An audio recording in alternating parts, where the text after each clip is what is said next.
श्रीमद् भागवतम चतुर्थ स्कंद 22 अध्याय से हम लोग पाठ कर रहे हैं।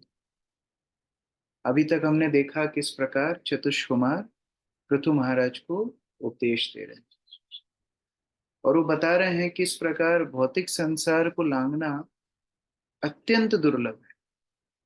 लेकिन अगर कोई भगवान के चरणों का आश्रय ले ले तो भगवान के चरण उस नाव के समान हैं जिसमें बैठ कर के सहज रूप से व्यक्ति भव सागर को पार कर सकता है। इसलिए भक्तों के लिए भगवान के चरण कमल ही सर्वस्व है। भगवान के चरण कमल ही सर्वश्रेष्ठ आश्रय है। बाकी सब दुराश्रय है। दुराश्रय मतलब वो लगते हैं आश्रय लेकिन वो आश्रय नहीं। भगवान के आश्रय, भगवान के चरण कमल एकमात्र सत आश्रय। तो इस प्रकार चतुष कुमार ने हमने पूरे अध्याय में देखा बहुत महत्वपूर्ण उपदेश हमारी भक्ति के लिए दिए हैं। अब उनका प्रवचन समाप्त हुआ है। आगे मैत्रेय मुनि विदुर को बता रहे। मैत्रेय उवाच स एवं ब्रह्मपुत्रेण कुमारेणात्ममेधसा दर्शितात्मगति सम्यक् प्रशस्य उवाच तं नृपा। किरण माता जी पढ़िए। किरण चौधरी माता जी। कि मैत्रेय मुनि ने आगे कहा, इस प्रकार ब्रह्मा के पुत्र कुमारों में से एक के द्वारा जो पूर्ण आत्मज्ञानी थे, पूर्ण आत्मज्ञान प्राप्त करके राजा ने उनके निम्नलिखित शब्दों में आराधना की। तो चतुष कुमारों में से एक तो प्रवचन कर ही रहे थे और वो प्रवचन सुनने के बाद महाराज पृथु अब उनको अपनी कृतज्ञता अर्पित कर रहे हैं। तो ये ठीक प्रकार से तरीका होता है। पहले सत्कार, स्वागत और भगवत भक्ति संबंधित प्रश्न पूछें। उसके बाद जब शुद्ध भक्त भक्ति निर्देश देते हैं उसके बाद कृतज्ञता भी अर्पित करना चाहिए। ये पूरा एक तरीका है प्रश्न उत्तर का। तात्पर्य अर्चना माता जी।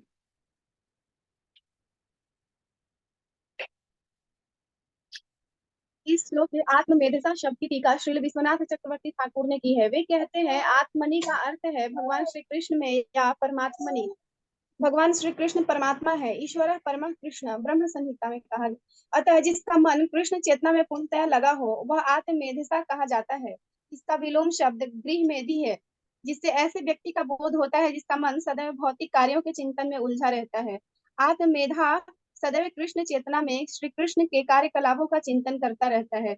चूंकि ब्रह्मा के पुत्र सनत कुमार पूर्णतः श्री कृष्ण के भक्त थे, अतः वे आत्मोन्नति का मार्ग बता सकते थे। आत्मगति शब्द कर्मों के उस पद का सूचक है जिससे मनुष्य भगवान श्री कृष्ण को जान सकता है। तो दो विकल्प हैं, एक ग्रहमेधी बनना, एक आत्ममेधी बनना। आत्ममेधी मतलब भगवान का चिंतन करना, आत्ममेधी मतलब अपने आध्यात्मिक उन्नति का चिंतन करना, और ग्रहमेधी मतलब केवल भौतिक संसार का चिंतन करना। तो इस प्रकार भगवान के भक्त आत्ममेधा कहलाते हैं। पृथु महाराज अभी बोल रहे हैं अपनी कृतज्ञता, उनकी चतुष्कुमार के अनुग्रह के लिए अपनी कृतज्ञता अर्पित कर रहे हैं। राजोवाच कृतो मे अनुग्रह पूर्वं हरिणार्तनुकंपिना तम आपाद्युतं ब्रह्मन् भगवन् यूयम् आगतः। शोभा माता जी।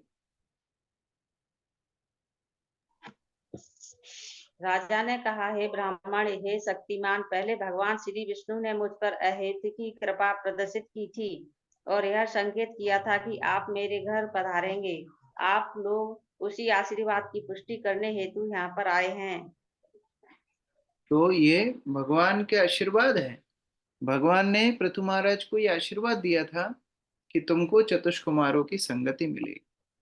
भगवान का आशीर्वाद होता है जो हमको भक्तों की संगति मिलती, और वही भक्तों की जब संगति छूटती है, वही भक्तों से विरह वास्तव में सबसे बड़ा दुख का कारण होता है। जीवन में सबसे बड़ा आनंद है भक्तों की संगति, सबसे बड़ा दुख है भक्तों से विरह। भगवान ने अनुकंपा करके पृथु महाराज को बोला था चतुष कुमार तुम्हारे पास आएंगे और वही पृथु महाराज चतुष कुमार को बता रहे हैं। तात्पर्य जय माता जी। तात्पर्य, भगवान श्री विष्णु उस समय यज्ञ स्थल पर प्रकट हुए थे जब राजा पृथु महान यज्ञ अश्वमेध कर रहे थे, और तब उन्होंने भविष्यवाणी की थी कि कुमारगण शीघ्र ही आएंगे और राजा को उपदेश देंगे। अतः महाराज पृथु को श्री भगवान की अहेतु की कृपा का स्मरण हुआ, इसीलिए उन्होंने कुमारों के आगमन पर उनका स्वागत किया, क्योंकि वे श्री भगवान की भविष्यवाणी को पूरा कर रहे थे। दूसरे शब्दों में, जब श्री भगवान कोई भविष्यवाणी करते हैं तो वे उसे किसी भक्त के माध्यम से पूरा करते हैं। इसी प्रकार श्री चैतन्य महाप्रभु ने भविष्यवाणी की थी कि श्री भगवान के महिमामय नाम का तथा हरे कृष्ण महामंत्र का विश्व के समस्त नगरों तथा गांवों में प्रचार होगा। श्रील भक्ति विनोद ठाकुर तथा श्रील भक्ति सिद्धांत सरस्वती प्रभुपाद ने इस महान भविष्यवाणी को पूरा करने की इच्छा व्यक्त की, और हम उन्हीं के पद चिन्हों का अनुगमन कर रहे हैं। तो हम भगवान श्री लोग कृष्ण देखते हैं भगवान के जो भक्त हैं, the devotees of Lord are the order carriers of the Supreme Lord.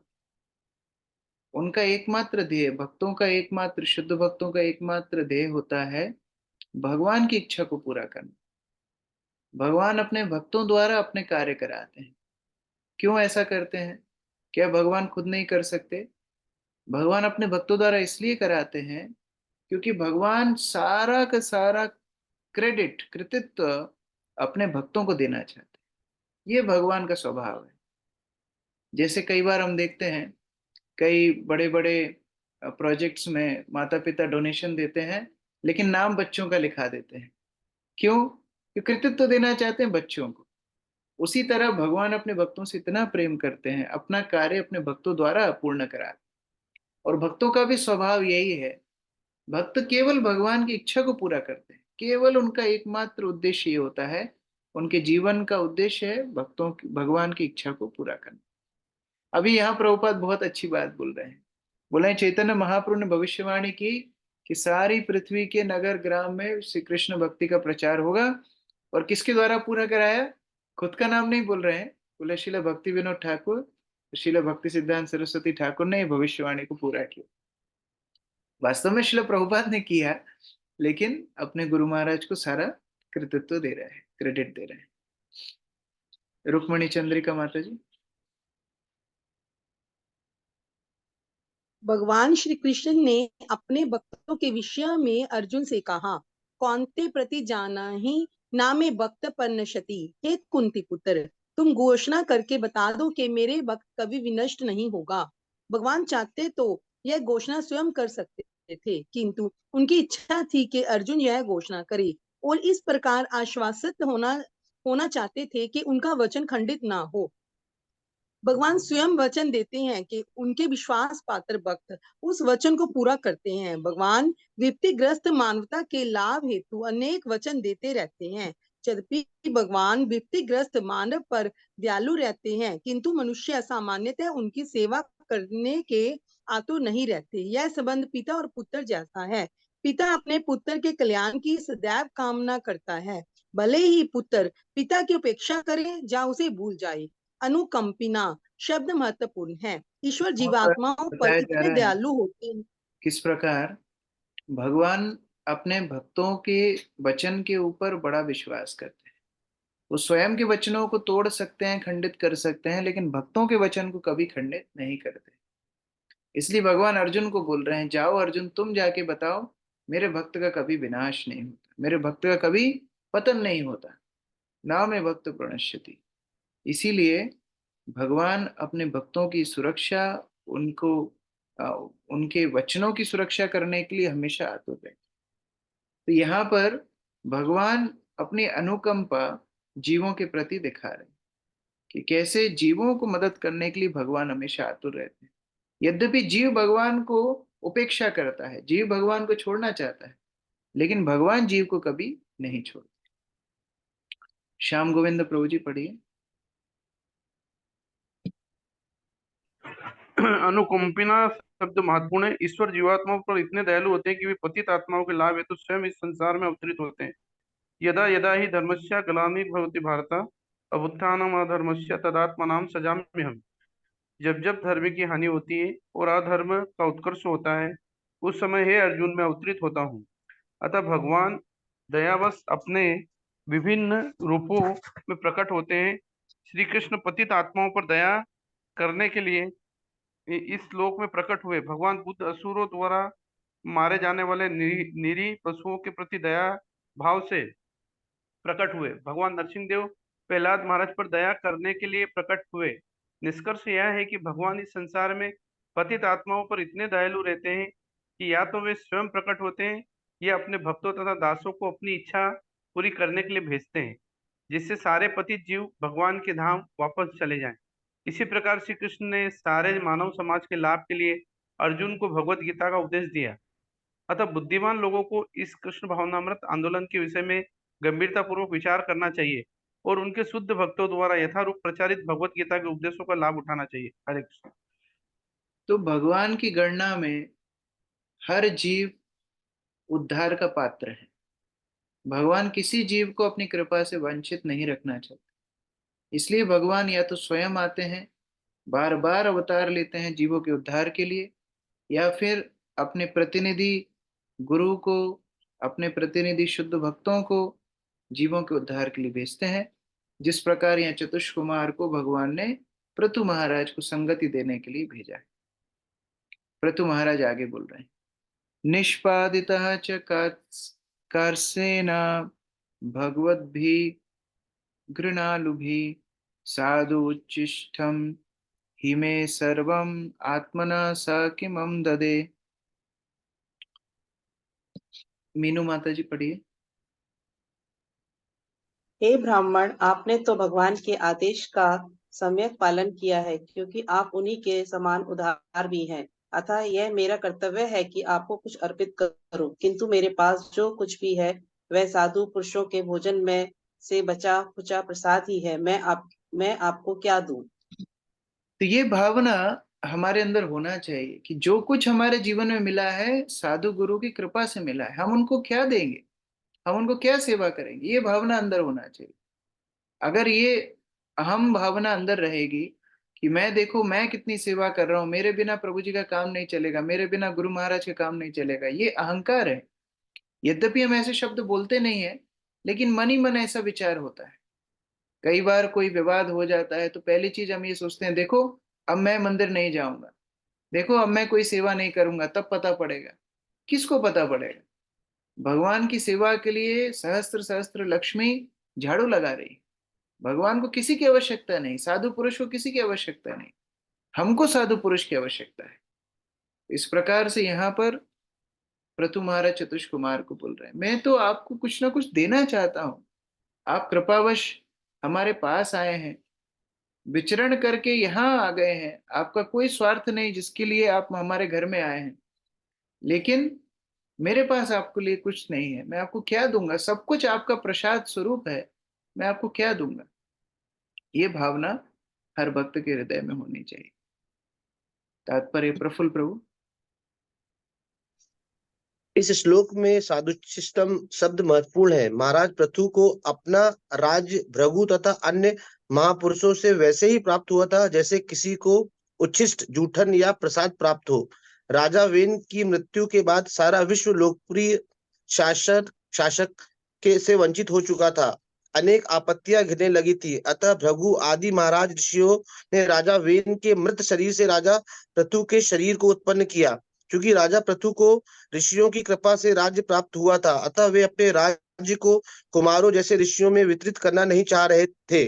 जब पिता भोजन करता रहता है तो वह दयावश पुत्र को भी अपने भोजन में से कुछ जूठन दे सकता है, किंतु यह जूठन पुनः पिता को नहीं दिया जा सकता, भले ही यह उसी के द्वारा सर्वित हो चुका है। महाराज पृथु की स्थिति कुछ ऐसी ही थी। उनके पास जो भी था वह उच्छिष्ट रूप में था, अतः उसे वे कुमारों को नहीं दे सकते थे, किंतु अप्रत्यक्ष रूप से उन्होंने कुमारों को अपना सब कुछ दे डाला। फलतः उन्होंने जिस रूप में चाहा उपभोग किया। यह अगले श्लोक में स्पष्ट होगा। सब कुछ पृथु महाराज को साधु ऋषि मुनियों से प्राप्त हुआ और अब चतुष्कुमार को देना चाहते हैं। क्या देंगे आगे देखिए, बहुत सुंदर श्लोक है। क्या अर्पित करना चाहिए गुरु को, कृष्ण को, साधुओं को क्या देना चाहिए, यहाँ पृथु महाराज अपने उदाहरण से बता रहे। प्राणादार सुता ब्रह्मन ग्रहा च सपरिच्छदा राज्यम बलम मही कोशा इति सर्वम निवेदितम ब्रजेश प्रभु। राजा ने आगे कहा, अतः हे ब्राह्मणों, मेरा प्राण, पत्नी, बच्चे, घर का साज सामान, मेरा राज्य, सेना, पृथ्वी तथा विशेष रूप से मेरा राजकोष, ये सब आपको समर्पित है। हरे कृष्ण। सब कुछ चतुष कुमार को अर्पित कर रहे हैं। सबसे पहले प्राण मतलब मैं स्वयं, मेरा परिवार, मेरा घर का सामान, मेरा राज्य, सेना, पृथ्वी, सब कुछ, राजकोष, सब कुछ आपको अर्पित है।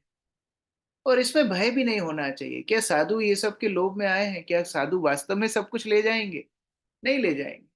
लेकिन फिर भी भावना ये होना चाहिए कि मानस देहो गेहो जो किछु मोर, अर्पिलु तुआ पदे नंद किशोर।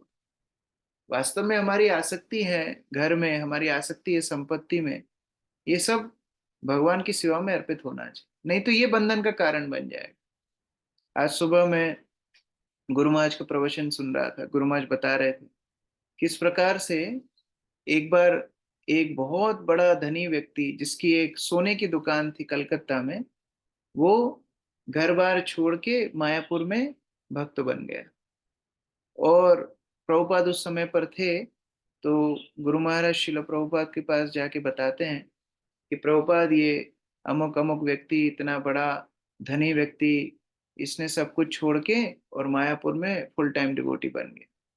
तो प्रभुपाद ने प्रश्न पूछा कि फिर ये खुद तो आया है लेकिन इसकी संपत्ति कहाँ है?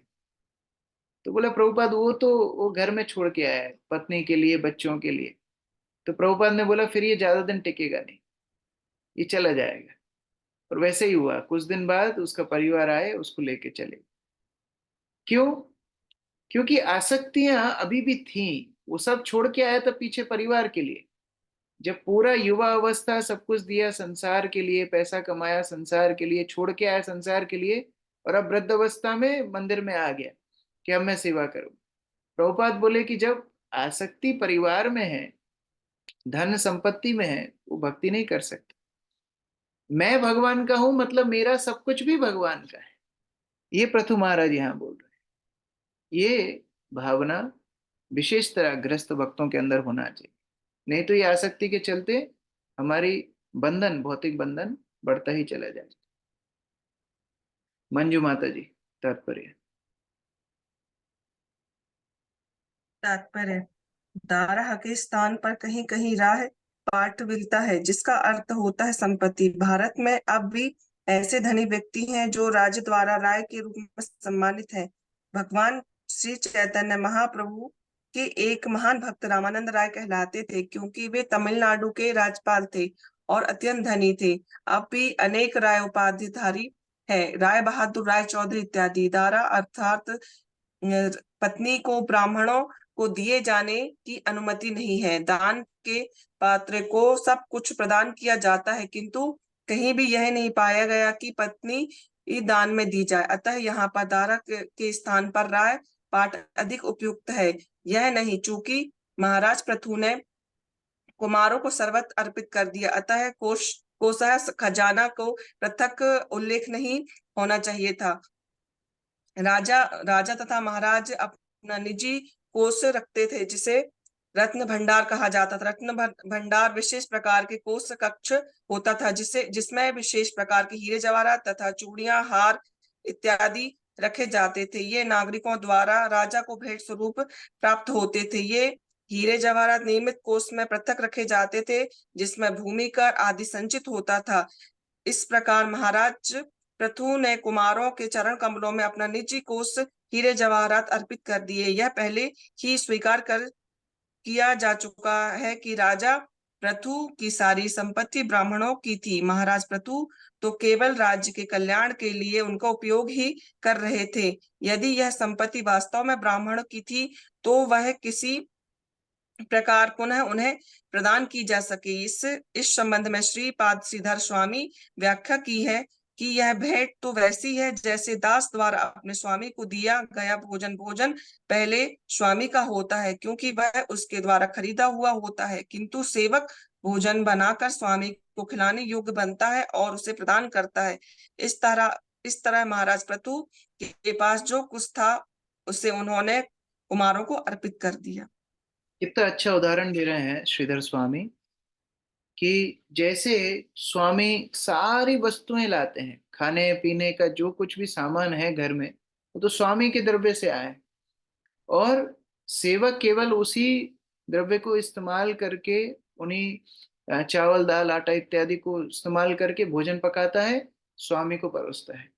तो वास्तव में स्वामी का ही भोजन स्वामी को दे रहा है, तेरा तुझको अर्पण। जैसे गंगा का जल हम गंगा को ही अर्पित करते हैं, उसी तरह जब साधु पुरुषों की सेवा करते हैं, यही भावना होनी चाहिए कि उनकी कृपा से सब कुछ मिला है, उनकी कृपा में ही हम लगा रहे हैं। ऐसा नहीं होना चाहिए कि नहीं नहीं देखो मैं कितना बड़ा सेवक हूं, मैं कितना बड़ा सेवा कर रहा हूं, मैं कितना दान दे रहा हूं। नहीं, ये सब साधु ऋषियों की कृपा से, भक्तों की कृपा से हमको मिला है। सेनापत्यम च राज्यम च दंड नेतृत्वम एव च सर्वलोकाधिपत्यम च वेद शास्त्रवित अर्हिति। अक्रूर प्रभु। धन्यवाद प्रणाम प्रभु जी। क्योंकि केवल ऐसा व्यक्ति जो वैदिक ज्ञान के अनुसार पूर्ण रूप से शिक्षित हो, सेनापति, राज्य का शासक, दंडदाता तथा सारे ग्रह का स्वामी होने का पात्र होता है। अतः महाराज पृथु ने कुमारों को सर्वस्व अर्पित कर दिया। हर व्यक्ति को नेता बनने की इच्छा है, हर व्यक्ति को नेतृत्व करने की इच्छा है, हर व्यक्ति को दूसरों के ऊपर स्वामित्व दिखाने की इच्छा है। लेकिन यहाँ पर मैत्रेय मुनि बता रहे हैं कि यदि कोई व्यक्ति को कोई भी समुदाय का नेतृत्व करना है तो उसको क्या होना चाहिए? वेदवित होना चाहिए, वेदों का ज्ञान उसको पता होना चाहिए। अगर शास्त्रों का ज्ञान उसको नहीं है तो वो मिथ्या अहंकार में रहेगा, वो अपने आप के स्वामित्व को दिखाने के लिए दूसरों का शोषण करेगा, और वो कभी भी अच्छा नेता नहीं बन सकता है। पृथु महाराज शास्त्रों की शिक्षा को जानते थे, भगवत भक्त थे, ब्राह्मणों के भक्तों के स्वभाव को, उनके प्रभाव को जानते थे, इसलिए वो राजा बनने के लायक थे।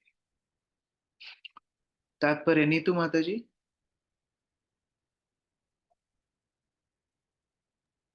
तात्पर्य, इस श्लोक में स्पष्ट रूप से कहा गया है कि केवल साधु पुरुषों तथा कुमारों जैसे ब्राह्मणों के आदेशों पर राज्य का शासन चलाया जाना चाहिए। जब संसार भर में राजतंत्र का बोलबाला था तो राजा को साधु पुरुष तथा ब्राह्मणों की प्रसिद्धि ही देश देती थी। इस राज्य का शासक अर्थात राजा ब्राह्मणों के दास के रूप में अपना कार्य करता था। ऐसा नहीं था कि ब्राह्मण या राजागण तानाशाह थे, ना ही वे अपने को राज्य का स्वामी समझते थे। राजा भी वैदिक साहित्य में पारंगत होते थे और इस तरह से ईशोपनिषद के इस आदेश से परिचित होते थे। ईशावास्यमिदं सर्वम, जो कुछ भी विद्यमान है वह भगवान का ही है। भगवान में भगवत गीता में भगवान कृष्ण भी कहते हैं कि वे सभी लोगों के स्वामी हैं, सर्व लोक महेश्वरम। ऐसा होने से कोई भी अपने को राज्य का स्वामी नहीं कह सकता। राज्य के राजा, राष्ट्रपति या अध्यक्ष को यह सदैव स्मरण रखना चाहिए कि वह स्वामी नहीं अपितु दास है। वर्तमान युग के राजा या राष्ट्रपति यह भूल जाते हैं कि वे ईश्वर के दास हैं। वे अपने को जनता का दास समझते हैं। वर्तमान प्रजातंत्र सरकार अपने को जनता की सरकार घोषित करती है, ऐसी सरकार जो जनता द्वारा जनता के लिए बनी है, किंतु वेदों में इस प्रकार की सरकार की स्वीकृति नहीं दी गई। वेदों का मत है राज्य का संचालन भगवान को प्रसन्न करने के लिए होना चाहिए, अतः इसे भगवान के प्रतिनिधि द्वारा शासित होना चाहिए। यदि राज्य का अध्यक्ष वैदिक ज्ञान से विहीन हो तो उसे शासक नियुक्त नहीं किया जाना चाहिए। इस श्लोक में स्पष्ट उल्लेख है कि सभी उच्च सरकारी पद ऐसे व्यक्तियों के लिए है जो वेदों की शिक्षाओं से ज्ञात हो। वेदाश्ताद्विद हरति, वेदों में निश्चित आदेश है कि राज्य, सेनापति, सैनिक तथा नागरिक किस प्रकार आचरण करे। दुर्भाग्यवश इस युग में अनेक ऐसे तथाकथित दार्शनिक है जो किसी प्रमाण का उदाहरण दिए बिना आदेश देते हैं, और अनेक नेता उनके अवैतनिक आदेश का पालन करते हैं, फलतः लोग प्रसन्न नहीं है। कार्ल मार्क्स बताया द्वारा जा रहा है कि इस प्रकार कोई भी राज्य के जो राजा पहले होते थे वैदिक समाज में, वो ब्राह्मणों के भक्तों के अधीनस्थ राज्य चलाते, उनको मार्गदर्शन मिलता था ब्राह्मणों से। अभी क्योंकि वो व्यवस्था नहीं है, अभी क्या है, जनता का राज्य, जनता राज्य, जनता में अधिकांश लोग भगवत भक्ति से विमुख हैं। वो लोग क्या चाहेंगे, मांसाहार हो, अवैध संग हो, नशा हो, जुआ हो, सारे पाप कृत्य हो। तो वो जो सरकार का चुनाव करेंगे वो यही सब चार चीजों को चाहेंगे, और सरकार को अपनी सरकार चलाने के लिए ये सारे कार्य करने पड़ेंगे। इसीलिए पूरा का पूरा समाज गर्त में जा रहा है। लेकिन अगर ऐसी राज्य हो जहां पर ब्राह्मणों के द्वारा, भक्तों के द्वारा मार्गदर्शन मिले, तब पूरे के पूरे समाज का उत्थान संभव है। वंदना माता जी। हरे कृष्ण प्रभु जी। कार्ल मार्क्स द्वारा प्रस्तुत द्वंद्वात्मक साम्यवाद का आधुनिक सिद्धांत, जिसका अनुसरण साम्यवादी सरकारें कर रही हैं, पूर्ण नहीं है। वैदिक साम्यवाद के अनुसार राज्य के किसी भी व्यक्ति को भूखों नहीं मरना चाहिए। इस समय ऐसी अनेक भ्रष्ट संस्थाएं हैं जो भूखे लोगों को भोजन प्रदान करने के उद्देश्य से जनता से धन एकत्र कर रही हैं, किंतु वे धन का निश्चित रूप से दुरुपयोग ही करती हैं। वैदिक आदेशों के अनुसार सरकार को ऐसी व्यवस्था करनी चाहिए कि भुखमरी का प्रश्न ही ना उठे। श्रीमद् भागवतम में ये कहा गया है कि गृहस्थ को चाहिए कि वह छिपकली या सर्प तक के को भूखों ना मरने दे, उन्हें भी भोजन दिया जाए। वास्तव में भुखमरी का प्रश्न ही नहीं उठता, क्योंकि प्रत्येक वस्तु भगवान की है और वे ऐसी व्यवस्था करते हैं कि हर एक को भोजन मिले।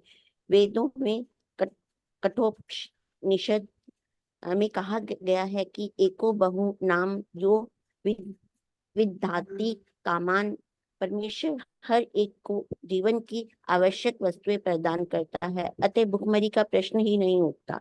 यदि कोई भूखों मरता है तो तथाकथित शासक, अधीक्षक या राष्ट्रपति की दुर्व्यवस्था के कारण ऐसा होता है।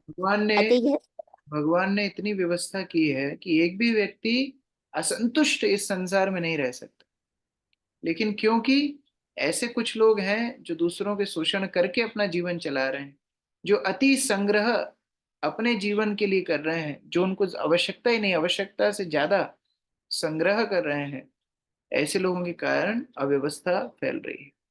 तो वैदिक साम्यवाद का मतलब क्या है, जहाँ हर एक व्यक्ति को भगवत भक्ति करने का अवसर हो और भगवान के निर्देश अनुसार जब समाज का संचालन हो, हर व्यक्ति के लिए पर्याप्त व्यवस्था करी जा सकती है।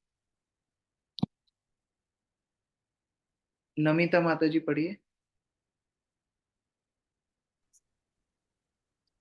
अतः यह स्पष्ट है कि जो व्यक्ति वैदिक आदेशों में पारंगत, वेद शास्त्रविद ना हो, वह राष्ट्रपति, अधीक्षक आदि का चुनाव ना लड़े। पहले के राजा राजर्षि होते थे, जिसका अर्थ यह होता था कि यद्यपि वे राजा की तरह से कार्य करते थे, किंतु वे साधु पुरुष होते थे, क्योंकि वे वेदों की आज्ञाओं का उल्लंघन नहीं करते थे और साधु पुरुषों तथा ब्राह्मणों के आदेशों के अनुसार राज्य करते थे। इस व्यवस्था के अनुसार राजा के सारे राष्ट्रपति, अधीक्षक तथा मुख्य कार्यकारी अपने अपने पदों के लिए अयोग्य हैं, क्योंकि उन्हें वैदिक प्रशासनिक ज्ञान नहीं है और वे बड़े बड़े साधुओं तथा ब्राह्मणों के से निर्देश नहीं प्राप्त करते। वेदों तथा ब्राह्मणों के आदेशों की अवज्ञा के कारण ही महाराज पृथु के पिता राजा वेन को ब्राह्मणों ने मार डाला था। अतः महाराज पृथु भली भांति जानते थे कि उन्हें साधु पुरुषों तथा ब्राह्मणों के सेवक के रूप में इस लोक का शासन करना शोभा देता है। स्वमेव ब्राह्मणो भुंक्ते स्वयं वस्ते स्वयं ददाति च तस्यैवानुग्रहेणान्नं भुंजते क्षत्रियादया। ब्रजेश प्रभु। क्षत्रिय, वैश्य तथा शूद्र केवल ब्राह्मणों की कृपा से अपने भोजन प्राप्त करते हैं। केवल ब्राह्मण ही ऐसे हैं जो अपनी संपत्ति का भोग करते हैं, अपने कपड़े पहनते हैं, अपना अपना ही धन दान में देते हैं। लगता है उल्टा, लगता है ऐसा कि क्षत्रिय, वैश्य, शूद्र तो बड़ी मेहनत करके अपना धन कमाते हैं, और देखो ब्राह्मणों को, ये लोग तो कुछ कमाते दमाते नहीं है, दान के ऊपर चलते हैं। लेकिन उल्टा बताया जा रहा है यहाँ पर। क्या बता रहे हैं कि ब्राह्मणों के मार्गदर्शन में ही तो क्षत्रिय वैश्य शूद्र अपने अपने वृत्ति कार्य करके अपनी जीविका चलाते। तो वास्तव में मार्गदर्शन किसका है? ब्राह्मणों का। तो संपत्ति किसकी हुई? ब्राह्मणों की। जैसे कोई बड़ी कंपनी है, उस बड़ी कंपनी को बनाने वाला, गठित करने वाला, संचालन करने वाला हो सकता है झाड़ू पोंछा कंपनी में ना लगाता। वो झाड़ू पोंछा लगाने वाले अलग लोग हैं, मार्केटिंग वाले अलग लोग हैं, एचआर अलग लोग हैं, टेक्निकल टीम अलग लोग हैं, सिक्योरिटी टीम अलग लोग हैं। लेकिन क्योंकि उसकी बुद्धि से सब कुछ चल रहा है, वास्तव में कंपनी उसकी है। उसी तरह वर्णाश्रम धर्म कंपनी किसकी है? ब्राह्मणों की। और इन ब्राह्मणों का जो जो ब्रह्म जानाती थी ब्राह्मण, ब्रह्म परायण, भगवत परायण ब्राह्मण है, वास्तव में उनकी कृपा से समाज चलता है। और क्योंकि उनकी कृपा से समाज चलता है, वास्तव में जितना कुछ उनके पास है वो उनका है, और बाकी वर्णों के पास जो है वो भी ब्राह्मणों की कृपा का है। तो देखने में उल्टा लगता है कि अरे ये भक्त लोग क्या, भक्त लोग तो दूसरों के ऊपर निर्भर करते हैं, दूसरे लोगों की कृपा पर चलते हैं, लेकिन वास्तव में समाज भक्तों की कृपा से चलता है। तो बड़ा ही महत्वपूर्ण निर्देश यहाँ पर मिल रहा है। आरती माता जी पढ़िए। तात्पर्य: भगवान की पूजा नमो ब्राह्मणाय देवाय शब्दों से की जाती है, जिससे सूचित होता है कि परमेश्वर ब्राह्मणों को पूज्य देव मानते हैं। परमेश्वर सबों द्वारा पूज्य है, किंतु अन्यों को शिक्षा देने के लिए वे ब्राह्मणों की पूजा करते हैं। प्रत्येक व्यक्ति को ब्राह्मणों के आदेश का पालन करना चाहिए, क्योंकि उनका एकमात्र कार्य शब्द ब्रह्म अर्थात वैदिक ज्ञान को सारे संसार में प्रसारित करना है। जब भी वैदिक ज्ञान के प्रसार हेतु ब्राह्मणों का अभाव होता है, तो मानव समाज में अव्यवस्था फैल जाती है। चूंकि ब्राह्मण तथा वैष्णव भगवान के प्रत्यक्ष सेवक होते हैं, अतः वे अन्यों पर आश्रित नहीं रहते। वास्तव में संसार की सारी वस्तुएं ब्राह्मणों की है, किंतु वे विनयवश क्षत्रियों तथा राजाओं तथा वैश्यों या व्यापारियों से दान ग्रहण करते हैं। प्रत्येक वस्तु ब्राह्मणों की है, किंतु क्षत्रिय, सरकार तथा व्यापारी वर्ग को चाहिए कि प्रत्येक वस्तु को बैंकरों की भांति अपनी अमानत में रखे, और जब भी ब्राह्मणों को धन की आवश्यकता पड़े तो क्षत्रिय तथा वैश्य तुरंत उसकी पूर्ति करें। यह बचत खाते की भांति है, जिसका जमाकर्ता इच्छा अनुसार अपना धन निकाल सकता है। भगवान की सेवा में रत रहने के कारण ब्राह्मणों के पास इतना समय नहीं है कि वह संसार भर की अर्थव्यवस्था को संभाले, अतः सारी पूंजी क्षत्रियों तथा राजाओं द्वारा रखी जाती है, जो ब्राह्मणों के मांगने पर उस पूंजी की प्रस्तुत करते हैं। वास्तव में ब्राह्मण या वैष्णव पराये खर्च पर जीवन यापन नहीं करते, वे अपना खर्च करते हैं। यद्यपि ऐसा प्रतीत होता है कि वे धन को अन्यों से एकत्र कर रहे हैं। क्षत्रियों तथा वैश्यों को दान देने का अधिकार नहीं है, क्योंकि उसके पास जो कुछ भी रहता है वह ब्राह्मणों का होता है, अतः केवल ब्राह्मणों के आदेशों पर ही क्षत्रिय तथा वैश्य दान दे सकते हैं। दुर्भाग्यवश इस समय ब्राह्मणों का अभाव है, और चूंकि तथाकथित क्षत्रिय तथा वैश्य ब्राह्मणों के आदेशों का पालन करते, फलस्वरूप संसार में अराजकता फैली हुई है। इतना सुंदर सिद्धांत प्रभुपाद यहाँ बता रहे हैं, बहुत महत्वपूर्ण उदाहरण है। जैसे कोई व्यक्ति बैंक में अपना पैसा रखता है और जरूरत पड़ने पर वो चेक भेजे कि मुझे इतना इतना पैसा चाहिए, और बैंक का जो क्लर्क है वो सोचे अरे देखो मैं कितना दान दे रहा हूँ, मैं इस व्यक्ति को कितनी मदद कर रहा हूँ, अरे वो उसका ही पैसा है जो वो बैंक से निकाल रहा है। उसी तरह वास्तव में भगवत भक्तों की वजह से भगवत भक्ति इस भूमि पर है, इसलिए भूमि अभी भी अन्न दे रही। भगवत भक्त इस भूमि पर हैं, इसलिए सूर्य चंद्र अपना प्रकाश दे रहे हैं, नदियों में जल है, और जो कुछ हम व्यवस्था देख रहे हैं प्रकृति में, भगवत भक्तों के कारण है। और भगवत भक्त जब कृष्ण भक्ति का प्रचार करने के लिए धन मांगते हैं, तो वास्तव में वो खुद का ही धन मांगते हैं। ये भावना हमारे अंदर होनी चाहिए। ये नहीं सोचना चाहिए अरे मेरी कमाई, मेरी गड़ी धन संपत्ति मैं दान दे रहा हूं। नहीं, वो भगवान का ही धन है, जो भगवान की सेवा के लिए भगवान के भक्त मांग रहे हैं, तुरंत दे देना चाहिए। ये भावना बहुत बहुत हमें अपराधों से, पाप से बचाएगी। बहुत सुंदर सिद्धांत प्रभुपाद यहाँ बता रहे हैं। आयुष प्रभु। इस श्लोक की दूसरी पंक्ति संकेत करती है कि क्षत्रिय, वैश्य तथा शूद्र ब्राह्मणों की कृपा से ही भोजन पाते हैं।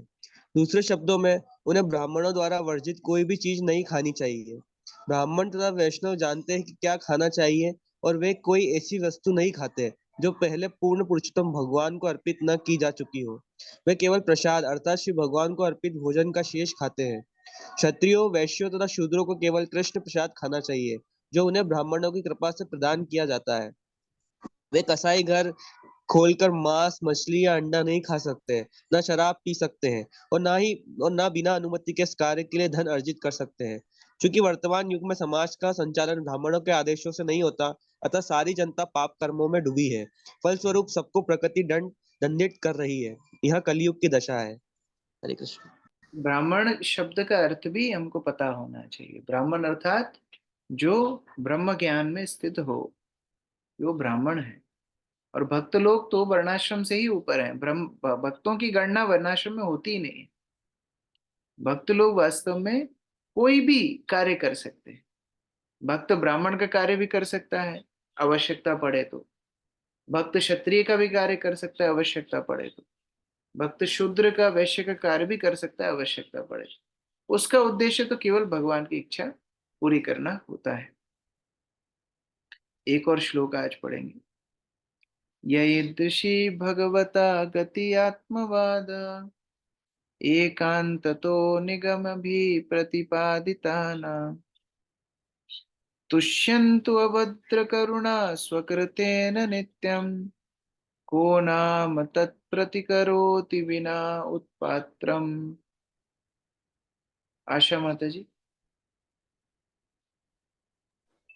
पृथु महाराज ने आगे कहा, जिन व्यक्तियों ने भगवान के संबंध में आत्म साक्षात्कार के पथ को बताकर अपार सेवा की हो और जिनकी व्याख्याएं पूर्ण विश्वास एवं वैदिक साक्ष्य द्वारा हमारे उत्थान के लिए की जाती हो, भला उनसे उदीर्ण होने के लिए अंजलि भर जल के अतिरिक्त और क्या अर्पित किया जा सकता है। ऐसे महापुरुषों को उनके ही कार्यों के द्वारा संतुष्ट किया जा सकता है, जो उनकी अपार कृपावश मानव समाज के बीच में संवितरित हुए हैं। पृथु महाराज बोल रहे हैं कि कैसे ऐसे शुद्ध भक्तों का ऋण उतारा जाए। क्या दें ऐसे शुद्ध भक्तों, जिनकी कृपा से हम खा रहे हैं, जिनकी कृपा से हम जी रहे हैं। ऐसे शुद्ध भक्तों को क्या दें? केवल हम अपने हाथ जोड़कर उनको नमस्कार ही कर सकते हैं, और क्या कर सकते हैं? हमारे पास देने के लिए है क्या? लेकिन उनके आदेशों को पालन यदि करें तो वो प्रसन्न होते हैं। यही एक कृतांजलि, यही एक श्रद्धांजलि हम भगवत भक्तों को दे सकते हैं, उनके बताए हुए मार्ग पर चलना। बसंत प्रभु। तात्पर्य: संसार के महापुरुष मानव समाज के कल्याण हेतु सेवा करने के लिए उत्सुक रहते हैं, किंतु वह व्यक्ति सबसे बड़ी सेवा करता है जो भगवान के संबंध में आत्म साक्षात्कार संबंधी ज्ञान का वितरण करता है। समस्त जीवात्माएं माया के चंगुल में हैं, किंतु वे अपनी वास्तविक पहचान को भूलकर शांतिपूर्ण जीवन बिताने के लिए एक शरीर से दूसरे में देहांतर करते हुए संसार में भटकती रहती है। किंतु इन जीवात्माओं को आत्म साक्षात्कार का रंच मात्र ज्ञान न होने से मानसिक शांति तथा अस्थायी सुख की इच्छा रखते हुए भी चैन नहीं मिलता। कुमारगण, नारद, प्रहलाद, जनक, सुखदेव गोस्वामी, कपिल देव जैसे साधु पुरुष तथा वैष्णव आचार्यों के अनुयायी एवं दास भी भगवान एवं जीवात्मा संबंधी ज्ञान का प्रसार करके मानवता की बहुमूल्य सेवा कर सकते। ऐसा ज्ञान मानवता के लिए वरदान है। श्री कृष्ण का ज्ञान ऐसा ही एक महान उपहार है कि लाभदाता को जिसका बदला चुका पाना असंभव है। इसीलिए पृथु महाराज ने कुमारों से प्रार्थना की कि वे जीवों को माया के चंगुल से उबारने के अपने उपकारी कार्यों से ही तुष्ट हो। राजा ने देखा कि उनके महान कार्यों के लिए उन्हें संतुष्ट करने का कोई अन्य साधन नहीं है। विनोद पात्रम शब्द को दो शब्दों में विभाजित किया जा सकता है, विना तथा उदपात्रम, या फिर इसे एक ही शब्द मानने पर इसका अर्थ होगा हंसाने वाला, मस्खरा।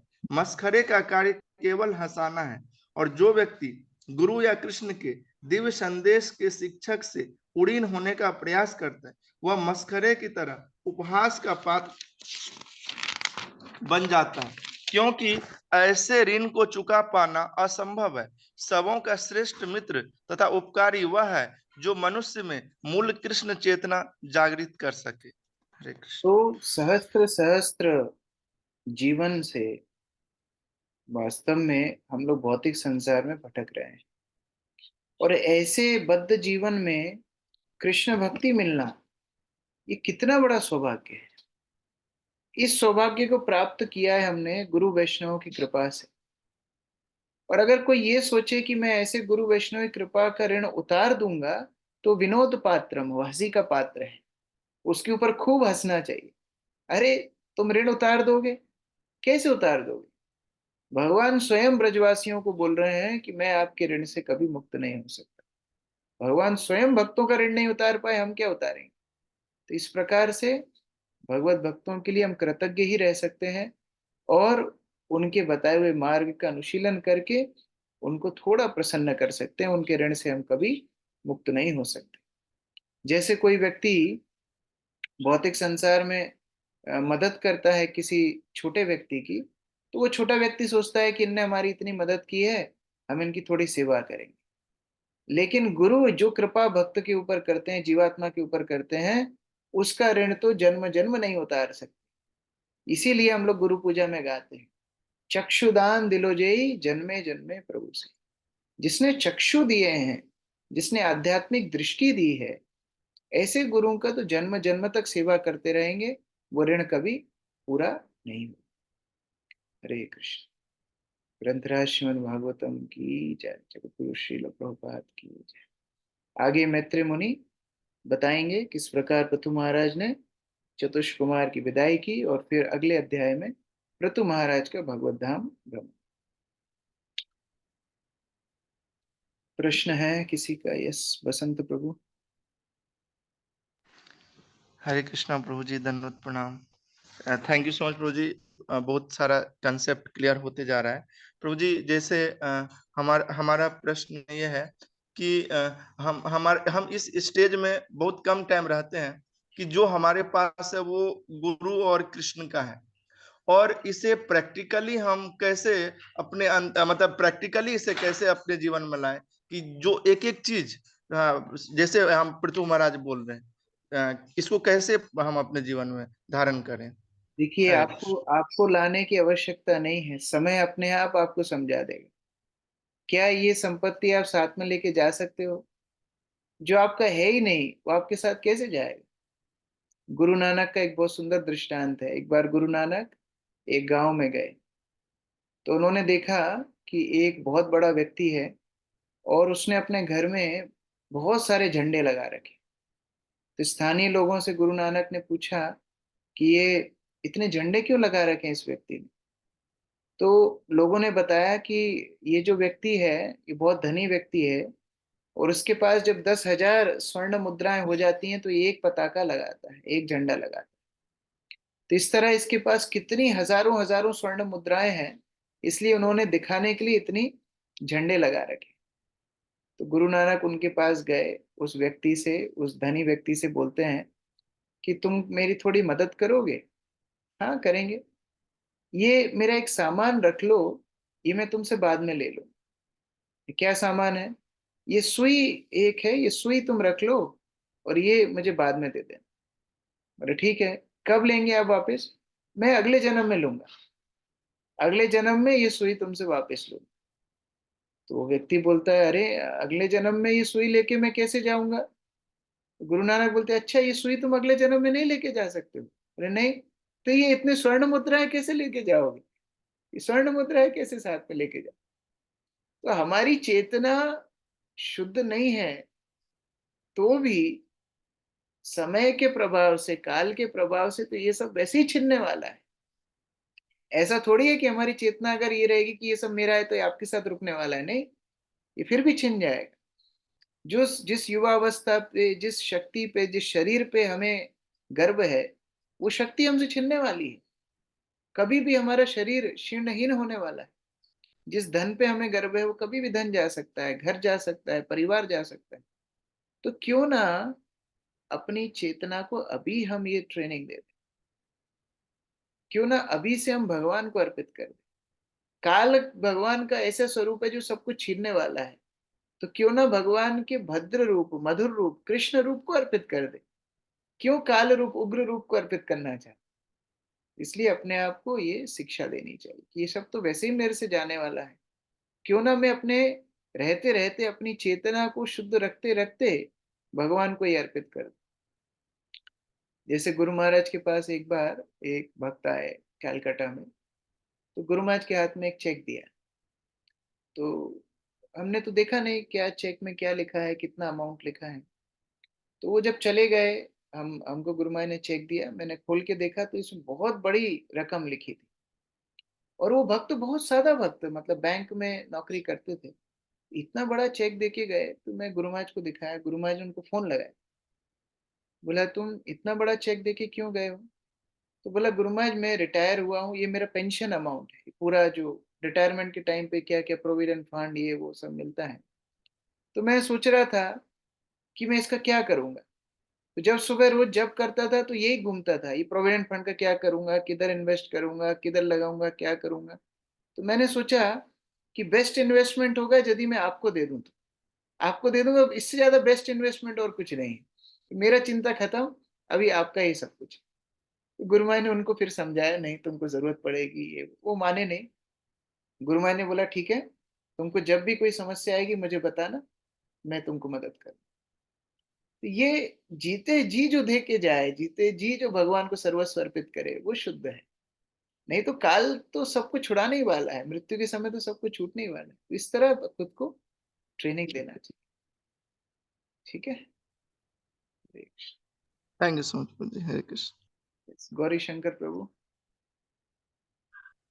प्रभु जी मेरे दो क्वेश्चन थे। प्रथम ये था कि श्लोक नंबर 44 पे अहेतु की कृपा का जो शब्द आया था, अहेतु की। देखो, भौतिक संसार में कोई भी वस्तु कुछ ना कुछ हेतु के लिए है। लोग दूसरों की सेवा करते हैं कुछ ना कुछ हेतु के लिए। लोग दूसरों को व्यवहार अच्छा करते हैं कोई ना कोई हेतु के लिए, कुछ ना कुछ प्राप्त करने के लिए। हेतु मतलब कुछ ना कुछ स्वार्थ, किसी ना किसी स्वार्थ के लिए लोग कार्य करते हैं। लेकिन भगवत भक्ति में ये स्वार्थ के लिए कोई स्थान नहीं। भगवान के भक्त भगवान को बिना स्वार्थ के, बिना हेतु के सेवा करते हैं, इसलिए उनकी सेवा को बोला जाता है अहेतु की सेवा। और भगवान भी अपने भक्तों को कृपावश अपनी करुणा, अपना संग, अपना सर्वस्व दे देते हैं, इसलिए उनकी कृपा को भी बोला जाता है अहेतु की कृपा। ऐसा नहीं है भगवान को अपने भक्तों से कुछ चाहिए। जैसे हिरण्यकशिपु सोचता था कि ये ब्राह्मणों के यज्ञ के द्वारा विष्णु की जीवन चल रही है, तो यदि मैं ब्राह्मणों को मार दूं तो विष्णु मर जाएगा।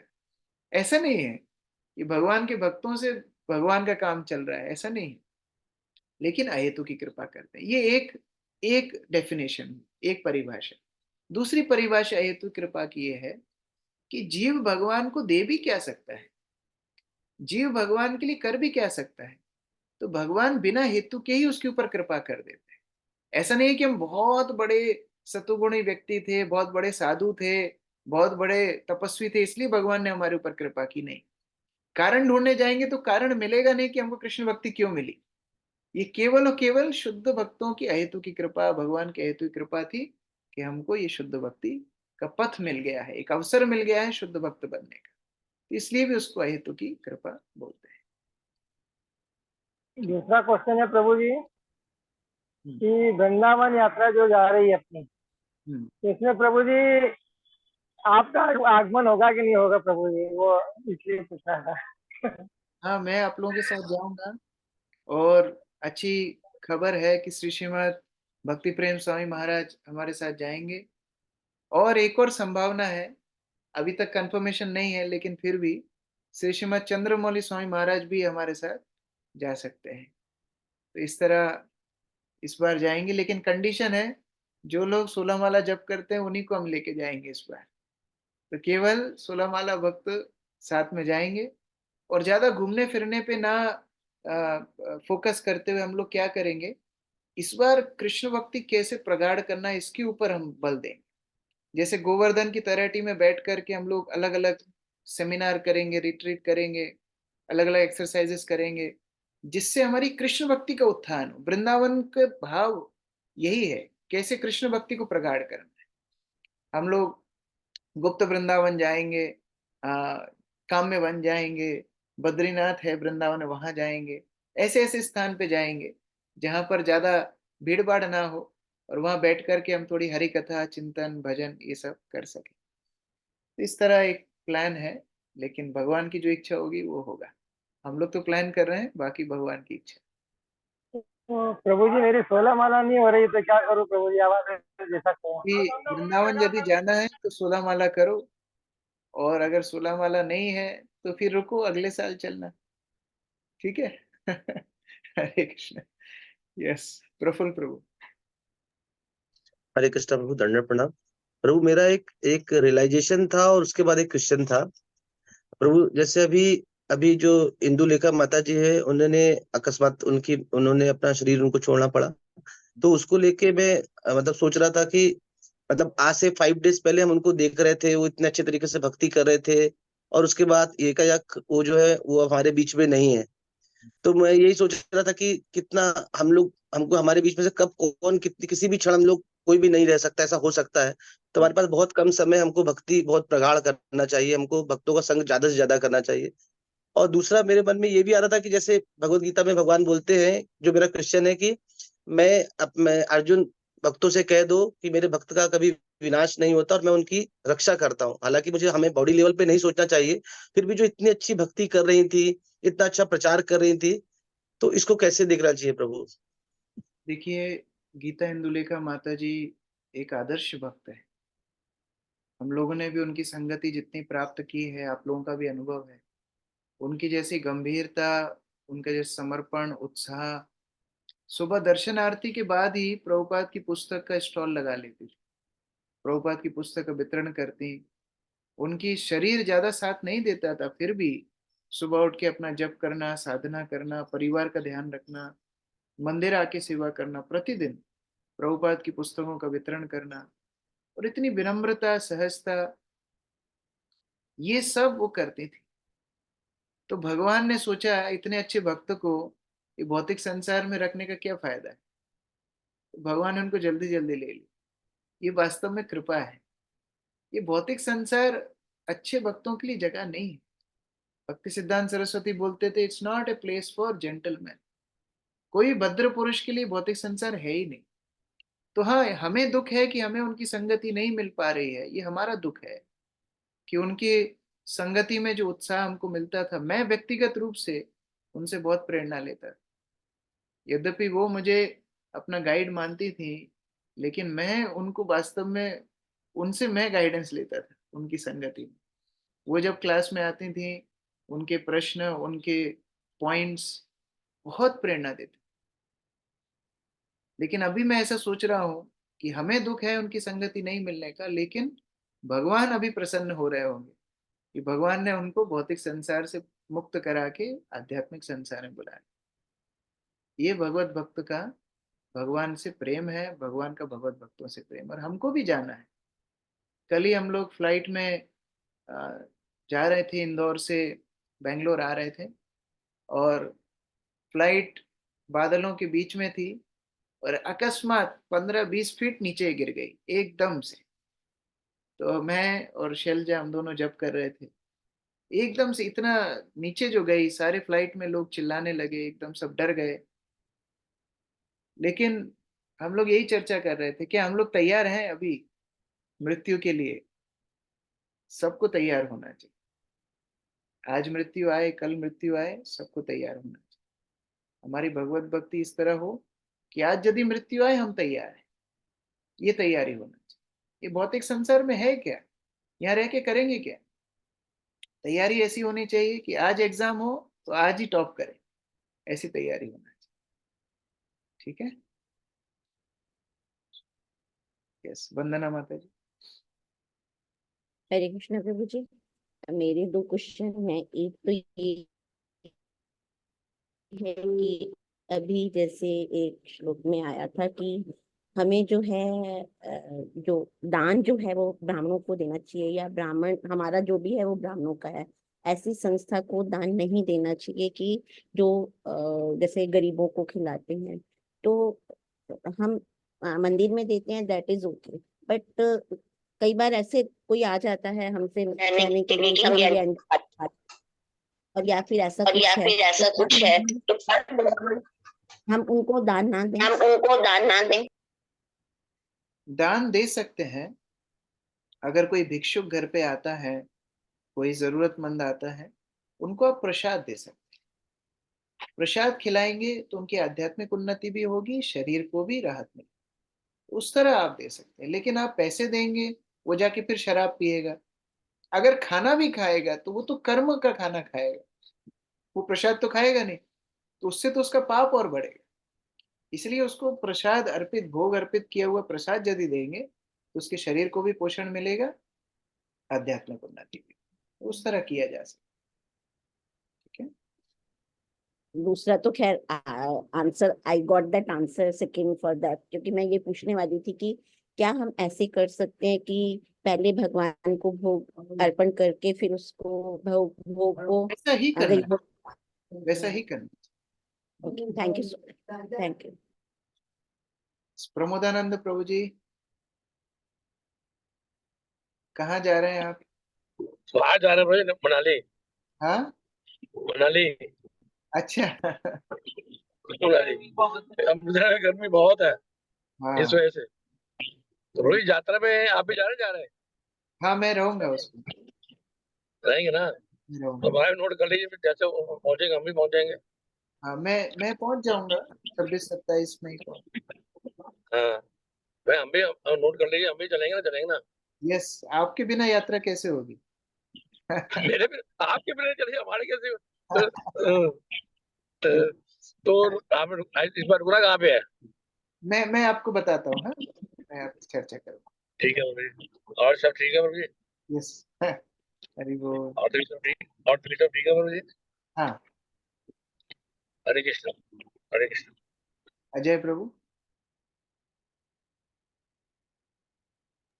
हरे कृष्णा प्रभु, धन्यवाद प्रभु जी। जैसे परीक्षित महाराज को श्राप मिला था कि 7 दिन में उनकी मृत्यु हो जाएगी, तो प्रभु जी दूसरे दृष्टिकोण से तो उनके लिए वरदान था वो कि 7 दिन तक तो यमराज क्या मृत्यु भी उनको छू नहीं सकती है। शापित जीवन तो एक तरीके से हम जी रहे हैं कि हमें कोई निश्चित नहीं हम कब हमें मृत्यु हो जाए। देखिए, गुरु महाराज बोलते थे, आप मृत्यु को इतना सीरियसली लेते क्यों? ये थोड़ा सिद्धांत समझने की बात। मृत्यु को क्यों? सॉरी प्रभु जी का एक मिनट क्वेश्चन रिपीट करना, समझ नहीं आया एक्चुअली। प्रभु जी बोल रहे हैं कि परीक्षित महाराज को श्राप मिला था, 7 दिन में उनकी मृत्यु होगी। ये तो वरदान है एक्चुअली, ऐसा प्रभु जी बोल रहे हैं कि उनको पता था 7 दिन में मृत्यु होगी, हमको तो ये भी नहीं पता। यही प्रश्न है ना अक्रूर प्रभु? जी प्रभु जी, यही प्रश्न है। यही प्रश्न। और मतलब शापित जीवन तो हम जी रहे हैं कि हमें निश्चित नहीं है कि हम कब निश्चित नहीं है कि मृत्यु कब होगी। गुरु महाराज बोलते थे, इतना मृत्यु को सीरियसली लेना क्यों है? अभी जो आप काम कर रहे हैं, भगवत भक्ति कर रहे हैं, हरिनाम का आश्रय ले रहे हैं, भागवत का आश्रय ले रहे हैं, गुरु का आश्रय ले रहे हैं, क्या इसमें आपको बहुत दुख हो रहा है? क्या आप कष्ट में हैं? भगवत भक्ति जो कर रहे हैं उनको क्या दिक्कत हो रही है कुछ? तो हम जो भगवत भक्ति यहाँ कर रहे हैं, वही भगवत भक्ति आध्यात्मिक जगत में जाके करना है। तो मृत्यु को इतना सीरियसली लेना क्यों है? आज गीता इंदुलेखा माता जी यहाँ जब कर रही थी, अभी वो भगवत धाम में जाके हरिनाम कर रही हैं। ये सोचना चाहिए हमको, वही भावना अपने अंदर भी रखनी। अहेतु की अप्रतिहता, भगवत भक्ति कभी भी गैप नहीं होता है, भगवत भक्ति नहीं होना चाहिए। तो आज हम यहाँ पर हरिनाम कर रहे हैं, मरने के बाद वहां हरिनाम करेंगे। आज हम यहाँ भागवत का आश्रय ले रहे हैं, वहां भक्तों का आश्रय लेंगे। आज हम यहाँ गुरु की सेवा कर रहे हैं, वहां गुरु की सेवा करेंगे। प्रभुपाद बोलते थे, आध्यात्मिक जगत में भी इस्कॉन है। आप जब वहां जाओगे, वहां आपके गुरु महाराज मिलेंगे, वहां प्रभुपाद मिलेंगे। तो उस तरह से इतना सीरियसली मृत्यु को नहीं लेना। हाँ, हमें शरीर के प्रति आसक्ति है, वो भय रहता ही है, स्वाभाविक है। आज मैं भी बोल रहा हूँ कि मृत्यु के प्रति मेरा भय नहीं है, लेकिन कम से कम बुद्धि में ये विचार बार बार देना चाहिए कि इतना चिंतन का बात नहीं है। अभी यहाँ भक्ति अच्छे से करेंगे, अगला जन्म मिलेगा वहां भक्ति करेंगे, भगवत धाम जाएंगे वहां भक्ति करेंगे, नहीं जा पाएंगे अगला शरीर लेंगे वहां भगवत भक्ति करेंगे। हमारी प्रार्थना भगवान से वही है मम जन्मनि जन्मनीश्वरे भवताद भक्ति रहित। भगवान जहां भी मैं जाऊं आपकी भक्ति में करता है, ये प्रार्थना हमको भगवान से करना है। मृत्यु आ जाए, कल आए, 100 साल बाद आए, भगवान के ऊपर है, उसको ज्यादा सीरियसली नहीं लेना। ठीक है। हरे कृष्ण। मधुसूदन प्रभु। हरे कृष्ण बाबू जी, दंड प्रणाम। मेरा प्रश्न है, जैसे हम भक्तों को नरसिंह भगवान से प्रार्थना करते हैं, हम घर से निकलते हैं, तो विपत्ति के टाइम एक्स्ट्रा प्रार्थना करना चाहिए क्या, हमें उनसे निकला जाए, ऐसा कुछ करने से और ठीक रहता है क्या? हम नरसिंह भगवान को इसलिए प्रार्थना नहीं करते कि हमारे ऊपर विपत्ति ना आए। हम नरसिंह देव को इसलिए प्रार्थना करते हैं कि हे नरसिंह देव, हमारी भक्ति सुरक्षित है, कोई भी स्थिति में ना। वो भक्ति विघ्न विनाशक है, शरीर विघ्न विनाशक नहीं है। हाँ, कर सकते हैं, शरीर के विघ्न भी विनाश करना क्या भगवान के लिए असंभव नहीं है, लेकिन वो भक्ति विघ्न विनाशक। तो हम ये प्रार्थना करते हैं, हे भगवान, हम घर से निकल रहे हैं, कोई आपदा विपदा संकट आए तो भी आपके ऊपर से हमारा ध्यान ना हटे, आपका चिंतन सदैव हमको रहे, हमारी भक्ति विनष्ट ना हो। अगर अकस्मात मृत्यु आ जाए तो आपका स्मरण छूटे ना। ये प्रार्थना हम नरसिंह देव से करते हैं कि हमारी चेतना में जो विघ्न आए, वो विघ्नों को आप हरण कर लेना, हम हमेशा राधा कृष्ण का स्मरण करते रहे। ये हमारी प्रार्थना है। ठीक है जी प्रभु जी। रितु माता जी। हरे कृष्ण प्रभु जी, दंडवत प्रणाम। प्रभु जी, जैसे अभी माता जी ने पूछा था दान के बारे में कि दान हमें किस प्रकार से देना चाहिए, वो आपने बताया। तो प्रभु जी, कई बार ऐसे जैसे लोग आते हैं मांगने के लिए कि अनाथ आश्रम के लिए चाहिए या वृद्ध आश्रम के लिए, तो उनके लिए वो फिर पैसे हरे ही कृष्णा मांगते प्रभु हैं। जी। उस स्थिति में क्या करना चाहिए प्रभु जी? देखिए, वही बात है, जब तक भगवत भक्ति केंद्र नहीं है, कोई भी क्रिया की, वो बंधन का ही कारण। तो आप ऐसी जगह पर अपना धन इत्यादि देंगे, वो उनके लिए भी बंधन का कारण है, आपके लिए भी बंधन का कारण। आप उनसे ही पूछ सकते हैं कौन सा अनाथ आश्रम, कौन सा वृद्ध आश्रम, आप हमको लिखवा दीजिए, हम वहां प्रसाद लेके जाएंगे, अपने हाथ से बांटेंगे। हम वहां भगवत गीता लेके जाएंगे, अपने हाथ से बांटेंगे। हम जाकर के उनको मदद करें, या उनको कुछ और भी कंबल इत्यादि जो भी देना है हम देंगे, साथ में हम भगवत गीता के ऊपर प्रवचन देंगे, कीर्तन करेंगे, सबको साथ में बैठना पड़ेगा। इस तरह आप उनको मदद कीजिए। लेकिन आप जो धन दे रहे हैं, कृष्ण भक्ति अगर वहां नहीं हो रही है, वो आपके लिए बंधन का कारण है, उनके लिए बंधन का। तो मदद करना है, आप नाम लिख लीजिए संस्था का, वहां जाइए, वहां थोड़ा कीर्तन कीजिए, फिर कुछ मदद कीजिए, वहां थोड़ी भगवद गीता का प्रचार कीजिए, फिर कुछ मदद कीजिए, तब ठीक है।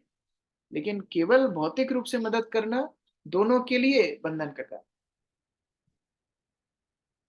ठीक है।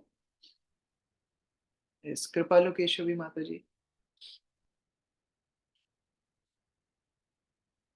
हरे कृष्णा प्रभु, दंडवत प्रणाम। Yes, I want to know, you just said for the yatra for Vrindavan. So, can I join and can I come directly there? Yes, you can come. We are Because holding the yatra in September 27th. So yeah, you can join, and you can even come to Ujjain for Guru Maharaj Vyas Puja in 17 yes, September. I'm just coming for the Tirubhav after the Vyas Puja of Lokanath Swami. I'm just going on the other day. I'm just coming to Ujjain directly. So please come, and then we will plan it out. Okay? Okay, thank you, Prabhu. Yes, Nikhil Prabhu, प्रश्न था। हरे कृष्णा प्रभु जी। Sorry प्रभु जी, आपको late हो रहा होगा, लेकिन बड़े सारे प्रश्न आते हैं मन में। प्रभु जी, आपने समझाया अभी कि जैसे कि संपत्ति, धन जो भी हमने अर्जित किया, हम लेके तो नहीं जा सकते। ये प्रभु जी हर इंसान समझता है। पर प्रभु जी, आज के समय में थोड़ा है ना, इंसान इस तरह से भी सोचता है कि अरे जो धन संपत्ति हमने अर्जित करी है, वो हम अपने पुत्र पुत्री के लिए रख दे, ताकि उनका जीवन सुविधाजनक हो, उनको स्ट्रगल ना हो। यहाँ तक कि प्रभु जी, हमारे परिवार में तो ऐसा भी हमने देखा है कि एक मतलब कपल थे जिनकी संतान नहीं थी, लेकिन उन्होंने धन अपना अर्जित करके रखा कि भाई आखिरी में जो हमें रखेगा, हमारी सेवा करेगा, उसको हम ये धन संपत्ति देके जाएंगे। तो प्रभु जी, इस भावना से कैसे ऊपर उठा जा सके? सबसे बड़ी संपदा अगर आप बच्चों को दे सकते हैं तो वो है अच्छे संस्कार। सक्षम यदि बच्चों को बनाएंगे तो वो आगे जाके बहुत उन्नति कर सकेंगे। कई बार ऐसी व्यवस्थाएं बच्चों को और पंगु बना देती हैं और कमजोर बना देती हैं। इसीलिए ऐसे आचरण जीवन में करना चाहिए जिससे बच्चे सीखें। जैसे हम जब छोटे थे, माता पिता हमको ले जाते थे, हमारे हाथ से दान करवाते थे। क्यों? जिससे बच्चे सीखें।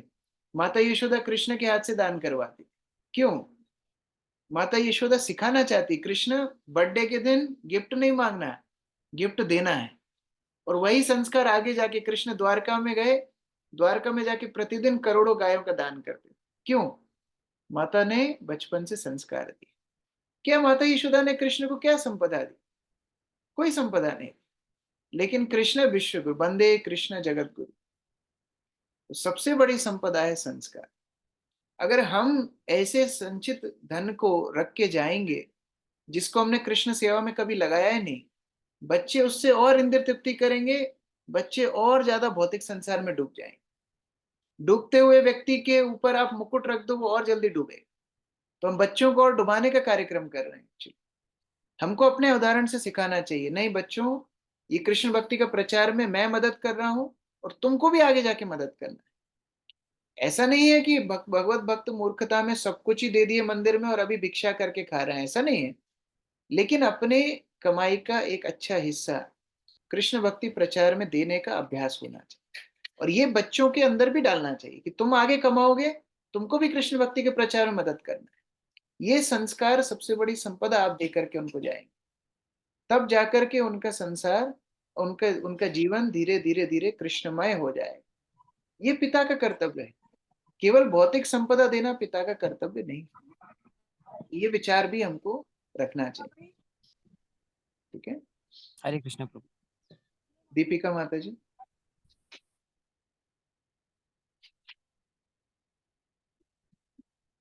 हरे हरे।